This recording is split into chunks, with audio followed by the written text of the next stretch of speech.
I'm Lauren, from Jacksonville, Florida. I met Diego at a volunteer event for hurricane relief. He was charming, kind, and told me he had recently moved to the US from Argentina on a student visa. The first time I saw Diego, he was handing out bottles of water to families who'd lost everything in Hurricane Maria. His dark wavy hair was damp with sweat, but his smile never faltered as he worked tirelessly in the Florida heat. I was coordinating donations for the Red Cross that day, clipboard in hand, trying to make sense of the chaos. When our eyes met across the gymnasium of the emergency shelter, something electric passed between us. "You look like you could use this," he said, handing me a water bottle. His accent was thick but melodic. Something about the gentle way he spoke made me feel like I'd known him forever. We spent the entire day working side by side. As the shelter quieted down that evening, he told me he was studying international business at Jacksonville University. "I want to build bridges between countries," he said, his eyes reflecting the fluorescent lights. "Create something meaningful, you know."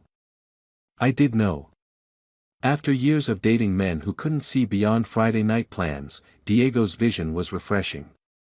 When he asked for my number, I didn't hesitate. Our first date was simple: coffee at a local cafe where he charmed me with stories about growing up in Buenos Aires. "My family didn't have much," he explained, "but we had each other." He described his mother's empanadas and how she'd saved for years to help him study in America. When he spoke of home, his eyes grew distant with what I thought was homesickness. Now I know better. Things moved quickly after that. Weekends exploring St. Augustine's cobblestone streets. Late nights talking about our dreams. Meeting my friends at backyard barbecues where Diego would take over the grill, claiming Americans didn't know how to properly cook meat. Everyone loved him, his charm, his stories, his seemingly boundless generosity despite being just a poor student. 3 months in, he surprised me with a weekend trip to Savannah. In a moss-draped square, as a street musician played nearby, he kissed me deeply and whispered, "I never expected to find someone like you in America." I melted. So did my boundaries. He moved into my apartment the following month. "It just makes sense," he reasoned. "I can save on rent, and we can build our future together." His student apartment had been sparsely furnished anyway, just basics from Walmart and a few photos I'd never looked at closely. I later realized why. 6 months after we met, Diego's student visa was approaching its limit. I found him at the kitchen table one night, surrounded by immigration paperwork, his face drawn with worry. "They're making it so difficult," he said, rubbing his temples. "Even with my degree almost finished, they want more proof I have reasons to stay." My heart ached for him. In just half a year, he'd become my world. The thought of him returning to Argentina felt like someone was ripping away part of me. "What if we got married?" The words tumbled out before I could stop them. His head snapped up, eyes wide. For a split second, something calculating crossed his face, so quick I convinced myself I'd imagined it. "Lauren," he whispered, taking my hands. "Are you serious? That would be incredible. But I can't ask you to do that." "You're not asking. I'm offering." I squeezed his hands. "I love you. We would have gotten there eventually anyway, right?" His smile was brilliant as he pulled me into his arms. "Mi amor," he murmured against my hair. "You are saving me in more ways than you know." My best friend Amber wasn't convinced. Over lunch the next day, she pushed her salad around while I gushed about courthouse wedding plans. "Lauren, you've known him for 6 months, she said carefully. "I'm not saying he's not great, but marriage? That's a huge step." "When you know, I insisted. "And the timing with his visa just happens to be coincidental?" Her eyebrow raised. I felt my defenses rise. "That's not fair. Diego would never." "I hope you're right," she cut in, reaching for my hand. "Just promise me you'll protect yourself. Get a prenup at least." I laughed it off. "We don't have anything to protect." We're building from scratch together. 2 weeks later, we were at the Jacksonville courthouse. Diego wore a new suit he'd insisted on buying despite our tight budget. I wore a simple white dress and carried sunflowers. My parents couldn't make it from Ohio on such short notice, another red flag I ignored. Only Amber stood witness, her smile not quite reaching her eyes as she hugged me after the judge pronounced us husband and wife. Diego was attentive on our honeymoon, a weekend at a beachside motel in St. Augustine. He called me his wife with a reverence that made me feel cherished.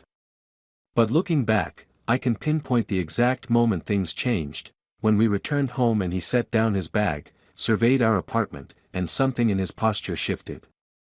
Like an actor who'd just been told he could take a break between scenes. The changes were subtle at first. He started working late at the restaurant where he'd picked up shifts. His good morning kisses became perfunctory. When I tried to initiate intimacy, he claimed exhaustion. "The double shifts are killing me, mi vida," he'd say, patting my hand like I was a child asking for too much candy. I told myself it was normal. The post-wedding adjustment. Stress from his final exams. The pressure of making ends meet. Then came the weekends away. Team building with his coworkers. A study retreat with classmates. Always with vague details I couldn't quite verify. For months into our marriage, on a rare night when we were both home, I tried again to bridge the growing distance. "I thought we could go to that Argentine steakhouse this weekend," I suggested, massaging his shoulders as he sat at his laptop. "Celebrate your graduation coming up." He tensed under my touch. "I can't. Jose from work asked me to cover his shift." "Again? That's 3 weekends in a row." "We need the money, Lauren." His voice had an edge I'd never heard before. "Do you think visas and lawyers are cheap?" I stepped back, stung. "I know, but we hardly see each other anymore." "This is what marriage is," he said, not looking up from his screen. "Real life. Not some fairy tale." That night, lying beside him while he slept with his back to me, I wondered when I'd become an obligation rather than a love. I traced the curve of his shoulder in the darkness, remembering how safe I'd felt in his arms just months ago. The message that changed everything came on a Tuesday evening in October. I was scrolling through Instagram when a notification appeared. "You don't know me, but I think you should know that Diego has been lying to you. And to me." My finger hovered over the delete button. Spam, surely. But something made me click. The woman's name was Vanessa. Her profile showed a pretty brunette with warm eyes and a wide smile. In one photo, she sat on a familiar-looking couch, holding a glass of wine. My heart raced as I opened her message. "I've been dating Diego Martinez for almost a year. He told me he moved here from Argentina for better opportunities. We've been talking about getting a place together when his green card comes through. Today I saw a wedding photo on his coworker Miguel's Instagram. You were the bride. Is this some kind of mistake?" The room spun as I scrolled through her profile with trembling fingers. There he was, my husband, with his arm around her at a beach I didn't recognize. At a restaurant. At what looked like a birthday party. All dated within the last several months. During our marriage. I took screenshots of everything, methodical despite my racing heart. Then I called Amber. "I'll be right over," she said, the lack of surprise in her voice another wound. While waiting, I searched our apartment like a woman possessed. In the closet, behind his neatly arranged shoes, I found a small lockbox I'd never seen before. It opened easily. He'd used our wedding date as the code, a detail that felt like salt in the wound. Inside were documents. A lease agreement for an apartment across town, dated 3 months ago. Photos of Diego with Vanessa and other women I didn't recognize.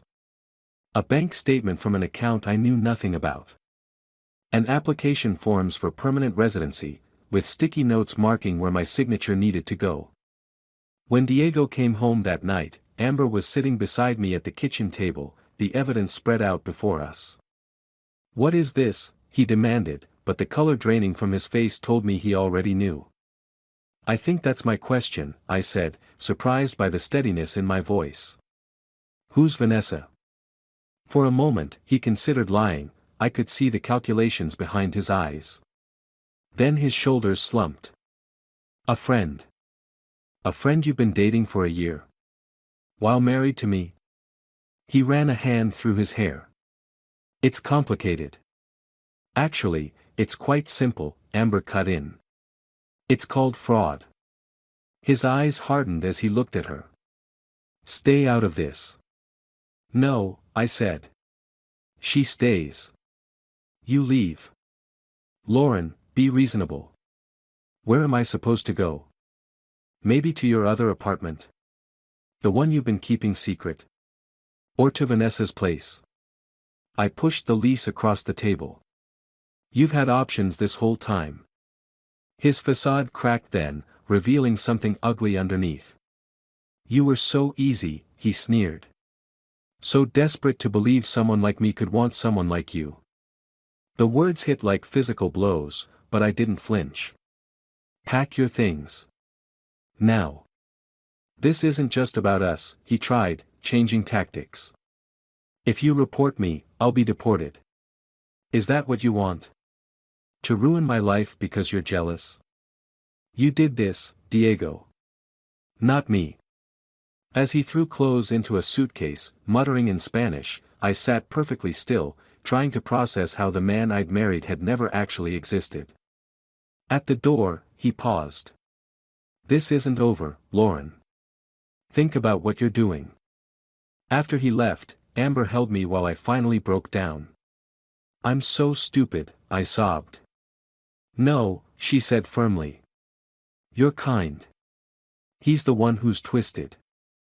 The next morning, I received an automatic notification from USCIS, United States Citizenship and Immigration Services. Diego had submitted his change of status application for permanent residency. Using my name. Claiming we were still happily married. Something hardened inside me.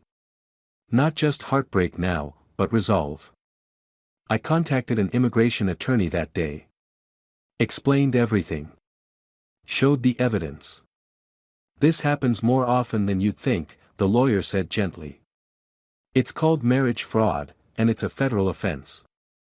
What do I need to do?" "File a formal statement withdrawing your sponsorship. Provide the evidence you've gathered. They'll open an investigation." Diego bombarded me with texts when he was served notice of the investigation. First pleading, "Please don't do this. I made a mistake. I did love you." Then threatening, "You'll regret this. I have friends who won't be happy." Finally, desperate, "I'll give you money. Whatever you want. Please." I didn't respond to any of them. The investigation took 3 months. I provided everything, the messages from Vanessa, who turned out to be just one of several women, the secret apartment, the bank statements showing money transfers to Argentina that contradicted his claims of poverty. In that time, I learned more about the man I'd married. His student status had been revoked before we even met, he'd already overstayed his visa. His stories about his family were fabricated. Even his accent was exaggerated for effect. The day of the immigration hearing arrived. I sat across from him in the sterile government building, my attorney beside me. Diego had hired his own lawyer, an expensive-looking man in a tailored suit that made me wonder where that money had come from. Diego barely looked at me as evidence was presented. His lawyer tried to paint me as vindictive, claiming I was retaliating because of marital problems. "Ms. Bennett," the judge addressed me directly, "do you maintain that your marriage to Mr. Martinez was entered into fraudulently on his part?" "Yes, Your Honor," I said clearly. "I believed our marriage was real. I've since discovered it was a scheme to obtain permanent residency." When Diego finally spoke, his accent had mysteriously diminished. "Lauren and I had problems, yes. But many marriages do. I made mistakes, but my intention to build a life here with her was genuine. I almost admired his performance. Almost. But evidence doesn't lie. The judge ruled that the marriage had been entered into fraudulently. Diego's application was denied. He was given 30 days to leave the country voluntarily, or face deportation. Outside the courthouse, Diego caught up to me in the parking lot. "Are you happy now?" he hissed, his charming mask completely gone. "You've destroyed everything I worked for." I looked at him, really looked at him, and felt nothing but pity. "No, Diego. You did that yourself." The night before his flight back to Argentina, my phone lit up with his message. "I hope you're proud." I sat on my couch, our couch once, and thought about everything. The hurricane relief center where we'd met. The whirlwind romance. The courthouse wedding. The lies. The women. The fraud. I typed my response carefully. "Very." I told the truth. Then I blocked his number, opened a bottle of wine, and called Amber. "It's over," I told her when she answered. "How do you feel?" she asked. I considered the question as I looked around my apartment, now purged of all traces of Diego. The pain was still there, but something else too. Something like strength. "Like I'm finally free," I said. And for the first time in almost a year, it was the complete truth. Or at least, that's what I thought then. Before the package arrived from Argentina 3 weeks later. Before I learned that some stories don't end when you think they do. Before I discovered that sometimes, the truth isn't enough. But that's another story entirely.